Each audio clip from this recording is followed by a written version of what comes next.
Apakah kamu tahu, pohon aren memiliki nilai ekonomis tinggi dan berbagai manfaat sebagai pohon konservasi, serta bahan baku untuk berbagai produk.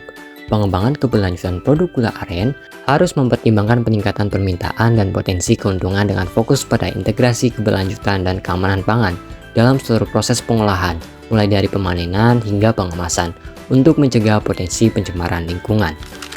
Mengapa kita memilih gula aren? Karena keberlanjutan produk gula aren harus dikembangkan seiring dengan meningkatnya permintaan dan keuntungan yang potensial. Pendekatan pengembangan berfokus pada peningkatan produktivitas, tetapi juga mengintegrasikan elemen keberlanjutan dan keamanan pangan. Adapun tujuan dari LCA ini adalah peningkatan pengelolaan lingkungan yang lebih baik untuk menghitung dampak lingkungan atau siklus hidup dari produksi gula aren, dimulai dari proses persiapan pemanenan, air nira sampai dengan proses pengemasan gula aren. Kemudian pembahasan mengenai cakupan. Sistem produk dari LCA ini dimulai dari persiapan panen hingga sampai ke pengemasan. Fungsi dari sistem produk pada studi gula aren ini yaitu memberikan sebagai bahan konsumen atau industri. Dan batasan sistemnya adalah menggunakan gate-to-gate boundary dari persiapan panen, pemanenan, lalu pemasakan, hingga pengemasan. Yang dapat dilihat berikut adalah beberapa kategori dampaknya. Dan berikut bahan yang digunakan pada persiapan pemanenan. Ada tangga bambu, BBM untuk transportasi, dan juga kayu bakar. Selanjutnya, pada pemanenan nira, bahan yang digunakan adalah pohon yang dipanen, kemudian BBM transportasi, dan juga jerigen. Setelah itu, masuk ke tahap pemasakan. Input yang digunakan adalah air nira, kayu bakar, dan juga minyak sawit untuk pemasakan. Nah, masuk ke pembahasan life cycle inventory. Pertama, pada persiapan panen, membentukkan kayu dan BBM sebagai input dan menghasilkan output emisi ke udara. Kemudian, pada proses pemanenan, membutuhkan kapur sirih, cacahan nangka, dan jerigen, sehingga menghasilkan emisi ke produk. Adapun output yang dihasilkan dalam bentuk produknya yaitu air nira. Kemudian pada tahap pemasakan, input yang digunakan adalah cetakan dan gas minyak atau kayu bakar dan menghasilkan emisi ke udara dan menghasilkan output berupa produk gula aren. Dan terakhir, pengemasan yang tidak menimbulkan dampak apapun.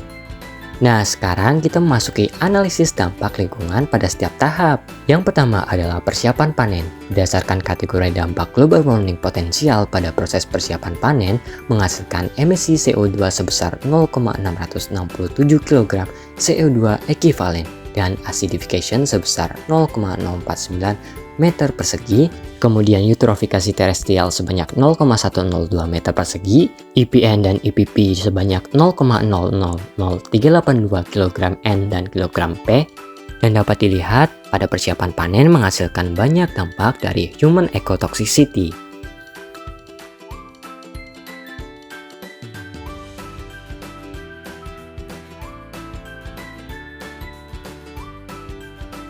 Pada tahap yang kedua adalah pemanenan. Berdasarkan kategori dampak WWP pada proses pemanenan, menghasilkan emisi CO2 sebesar 0,0029 kg CO2 ekivalen dan acidification sebesar 0,00168 meter persegi. Adapun eutrofikasi terestrial sebanyak 0,00348 meter persegi, IPN dengan nilai 1,31 E5 kg N dan IPP dengan nilai 4,65 E8 kg N dan human toxicity air 3,64 E4. Dilanjutkan dengan human toxicity water yaitu sebanyak 0,193 meter kubik, human toxicity soil sebanyak 0,835 meter kubik, ecotoxicity water chronic sebesar 1,22 meter kubik, ecotoxicity water acute sebanyak 0,0979 meter kubik, dan ecotoxicity soil chronic sebesar 0,0709 meter kubik. Masuk ke proses ketiga yaitu pemasakan. Berdasarkan kategori dampak GWP pada proses pemasakan, menghasilkan emisi CO2 sebesar 2,18 L5 kg CO2 ekivalen dan acidification sebesar 0,2 meter persegi. Kemudian eutrofikasi terestrial sebanyak 0,683 meter persegi, aquatic IPN dengan nilai 0,0286 kg N dan aquatic IPP dengan nilai 0,00127 kg N. Dan dapat dilihat nilai dari dampak human toxicity air, human toxicity water, human toxicity soil, ecotoxicity water chronic, ecotoxicity water acute, dan ecotoxicity soil chronic memiliki nilai yang berbeda pada tiap dampaknya. Nah, masuk ke proses akhir yaitu pengemasan. Tidak memiliki dampak apapun pada lingkungan karena menggunakan daun jati yang telah gugur. Nah, berikut ini adalah gambaran dampak pada setiap tahapan.